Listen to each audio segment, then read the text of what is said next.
Now Central Oregon's local alert weather with Katie Suniga.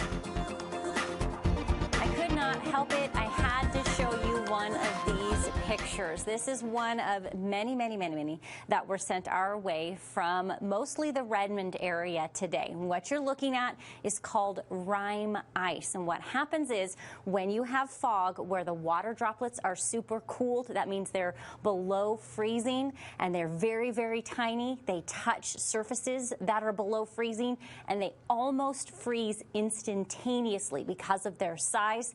You get this, and it's such a fantastic representation of what came through the region today when we saw our clouds looking like this, settled into those lower elevations, giving everywhere from the north end of Bend all the way down into our lowest elevations, fog for most of the day, and then slowly actually creeping through the higher elevations in Bend.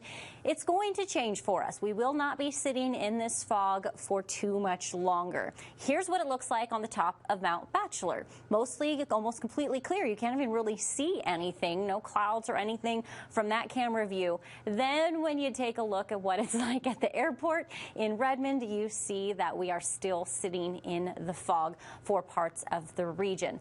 The movement above, the aloft movement, is just so super slow right now. And if you notice when you take a look here on that satellite and radar image, way up here you can see some movement, but most of the state is sitting underneath that high pressure right now, which is not allowing much to happen. We have this high pressure center right here that is going to move ever so slightly into Friday, breaks down that ridge just a bit. That's the first step towards clearing out the fog. And then as we go into Saturday, you see things shift and we have not quite as much of a ridge here. In fact, we do have this low pressure that's scooping down and bringing quite a bit of that air in those upper levels. So we may still see some fog to start the day on Saturday, but we should eventually clear. You'll notice here on our future track that we do not see anything happening within the region until we get into Sunday morning. Then we start to see a few clouds. That moves through until we get to the evening, right around 9 p.m. Then we start to see some showers and maybe even some snow along the Cascades.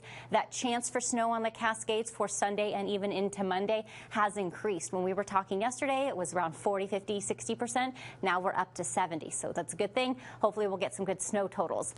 Here are our current temperatures. Obviously, we are cooler tonight with that cool air being held down by that upper level inversion. That's what's going to keep us pretty much the same temperature almost all the way through the night. Here's a look at what the potential low temperatures could be if we do cool down any more, but everybody's staying pretty cool. Tomorrow's daytime temperatures, this is of course if that fog mixes out and we get to see a bit more sun.